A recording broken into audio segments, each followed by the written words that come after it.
Biografi R.A. Kartini, tokoh wanita satu ini sangat terkenal di Indonesia. Dialah Raden Ajeng Kartini atau dikenal sebagai R.A. Kartini. Beliau dikenal sebagai salah satu pahlawan nasional yang dikenal gigih memperjuangkan emansipasi wanita kala ia hidup. Mengenai biografi dan profil R.A. Kartini, beliau lahir pada tanggal 21 April tahun 1879 di kota Jepara. Hari kelahirannya itu kemudian diperingati sebagai Hari Kartini untuk menghormati jasa-jasanya pada bangsa Indonesia. Kartini lahir di tengah-tengah keluarga bangsawan, oleh sebab itu ia memperoleh gelar R.A. Raden Ajeng di depan namanya. Gelar itu sendiri, Raden Ajeng, dipergunakan oleh Kartini sebelum ia menikah. Jika sudah menikah maka gelar kebangsawanan yang dipergunakan adalah R.A. Raden Ayu. Menurut tradisi Jawa, ayahnya bernama R.M. Sosroningrat, putra dari Pangeran Aryo Condronegoro keempat, seorang bangsawan yang menjabat sebagai Bupati Jepara.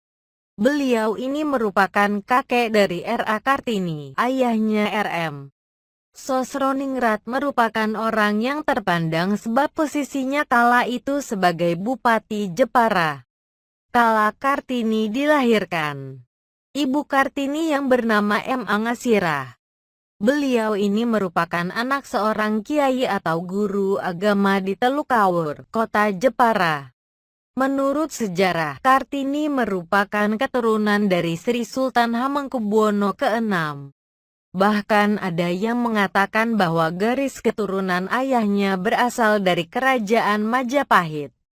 Ibu R.A. Kartini yaitu M. Angasirah sendiri bukan keturunan bangsawan, melainkan hanya rakyat biasa saja.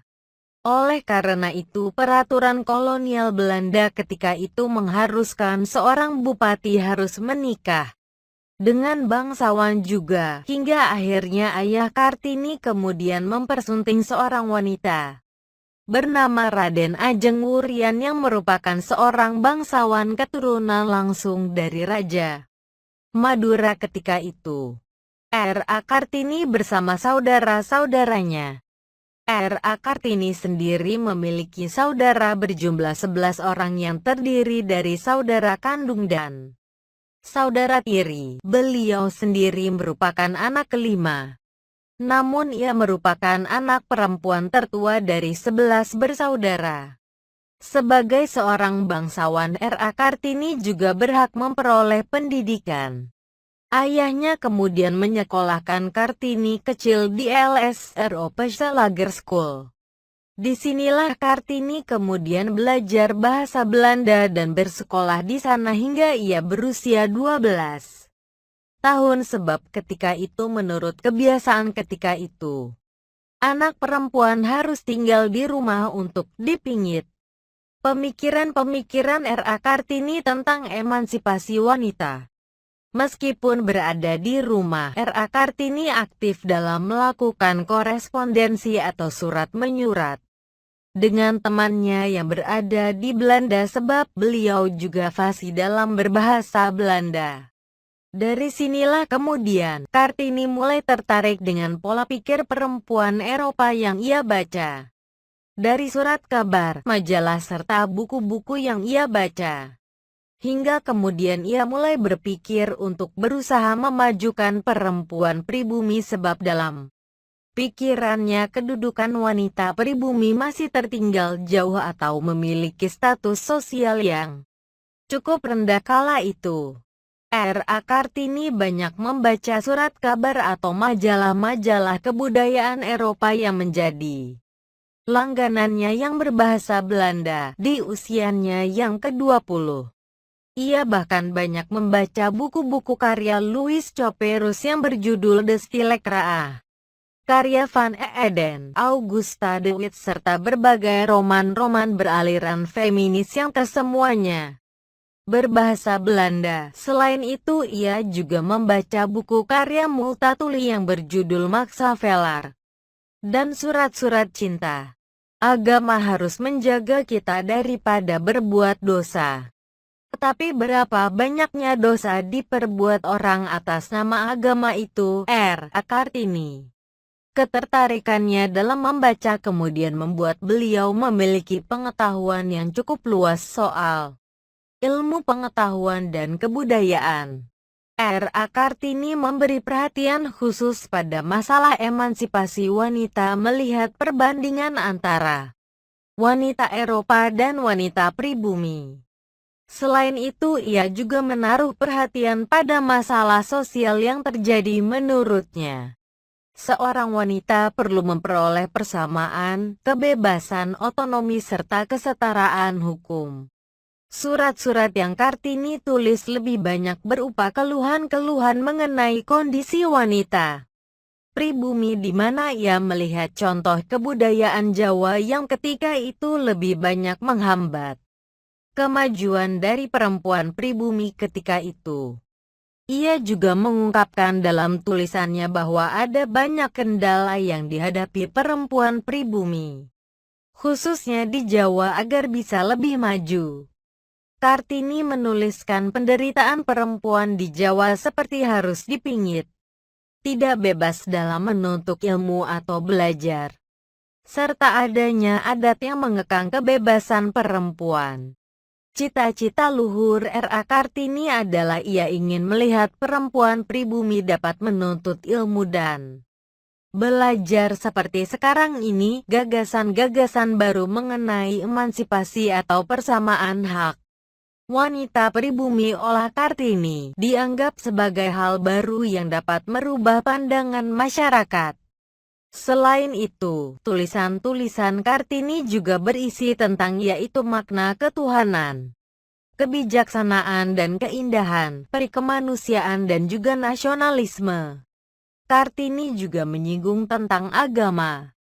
Misalnya ia mempertanyakan mengapa laki-laki dapat berpoligami, dan mengapa kitab suci itu harus dibaca dan dihafal tanpa perlu kewajiban untuk memahaminya. Teman wanita Belandanya Rosa Abendanon dan Stella Zehandelar juga mendukung pemikiran-pemikiran yang diungkapkan oleh R. A.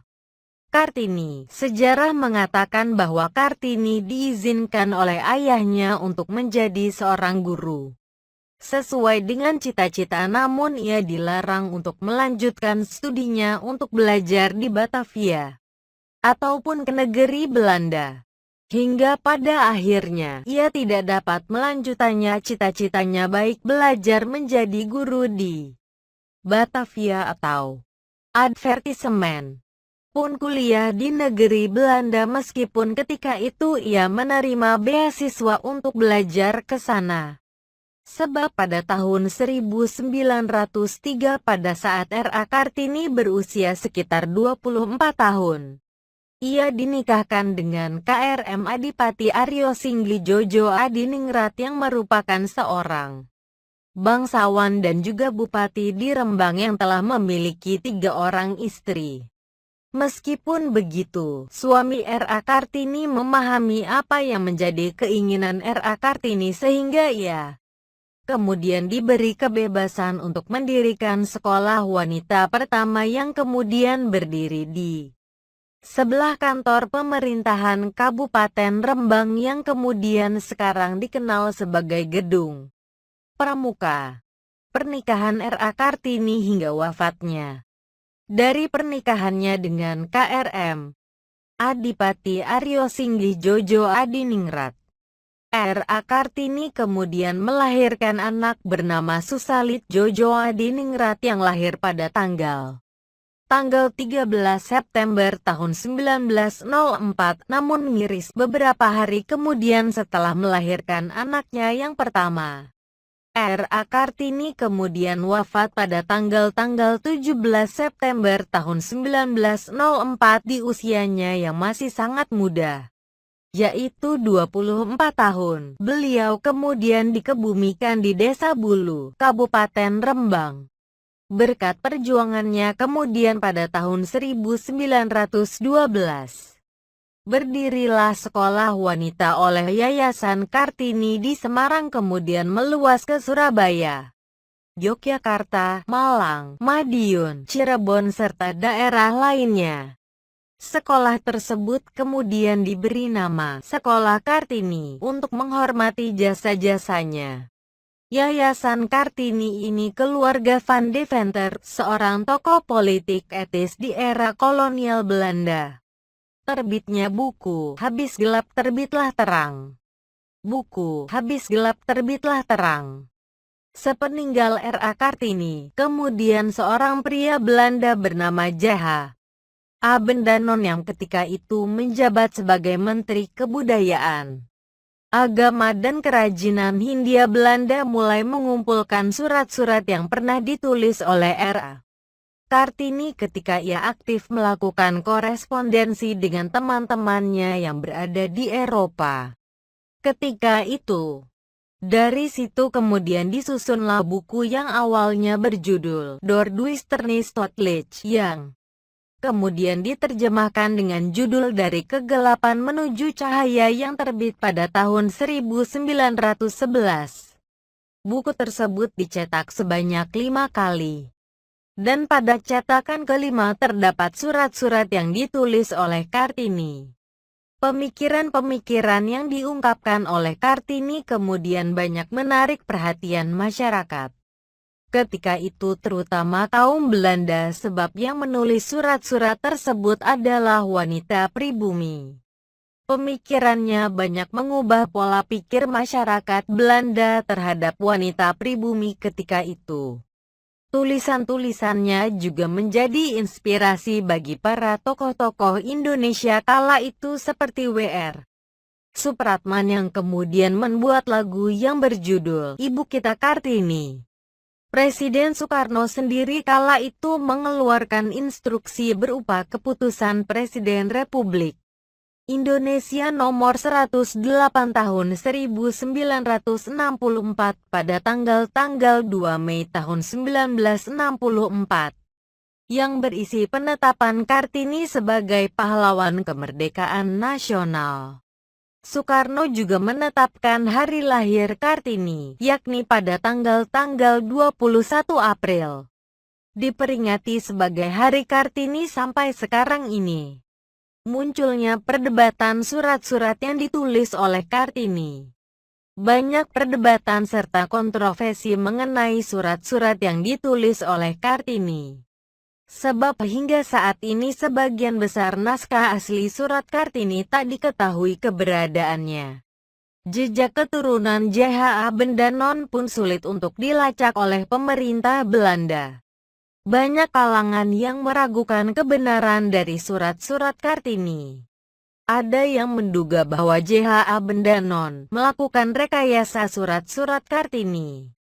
Kecurigaan ini didasarkan pada buku Kartini yang terbit saat pemerintahan kolonial Belanda menjalankan politik etis di Hindia Belanda ketika itu, di mana J.H. Abendanon sendiri termasuk yang memiliki kepentingan dan mendukung pelaksanaan politik etis dan kala itu ia juga menjabat sebagai Menteri Kebudayaan, Agama dan Kerajinan Hindia Belanda ketika itu. Selain itu penetapan tanggal kelahiran Kartini sebagai hari besar juga banyak diperdebatkan. Pihak yang tidak begitu menyetujui mengusulkan agar tidak hanya merayakan Hari Kartini saja, namun merayakannya bersama dengan Hari Ibu yang jatuh pada tanggal 22 Desember. Alasan mereka adalah agar tidak pilih kasih. Sebab masih ada pahlawan wanita lain yang tidak kalah hebat perjuangannya dengan Kartini. Seperti Dewi Sartika, Cut Nyak-Dien, Martha Christina Tiahahu, dan lain-lain. Menurut sebagian kalangan, wilayah perjuangan Kartini itu hanya di Jepara dan Rembang saja. Kartini juga tidak pernah mengangkat senjata melawan penjajah kolonial. Buku-buku R.A. Kartini. Habis Gelap Terbitlah Terang. Surat-surat Kartini, renungan tentang dan untuk bangsanya. Letter from Kartini, an Indonesian feminist tahun 1900 sampai tahun 1904. Panggil aku Kartini saja, karya Pramudia Anantatur. Kartini surat-surat kepada Ni RMA Benda Non-Mandiri dan suaminya. Aku mau feminisme dan nasionalisme. Surat-surat Kartini kepada Stella Zehandelar tahun 1899 sampai tahun 1903. Keturunan R.A. Kartini hingga saat ini. Seperti diketahui sebelum wafat R.A. Kartini mempunyai seorang anak bernama R.M. Susalit. Jojo Adiningrat hasil pernikahannya dengan K.R.M. Adipati Aryo Singgih Jojo Adiningrat. Anak Kartini yakni Susalit Jojo Adiningrat sempat menjabat sebagai Mayor Jenderal pada masa kependudukan Jepang. Ia kemudian mempunyai anak bernama R.M. Budi Setio Susalit, cucu R.A. Kartini, yang kemudian menikah dengan seorang wanita bernama Rai Sri Biatini Budi Setio Susalit. Dari hasil pernikahannya tersebut, beliau mempunyai 5 orang anak bernama Cicit R.A. Kartini, yang masing-masing bernama Ra Kartini Setiawati Susalit, kemudian R.M. Kartono Budiman Susalit, Ra Rukmini Susalit, R.M. Samingun Bawadiman Susalit, dan R.M. Rahmat Harjanto Susalit. Sekian informasi mengenai biografi singkat R.A. Kartini. Semoga informasi ini dapat bermanfaat bagi pembaca sekalian. Selamat Hari Kartini, wajah tersenyum.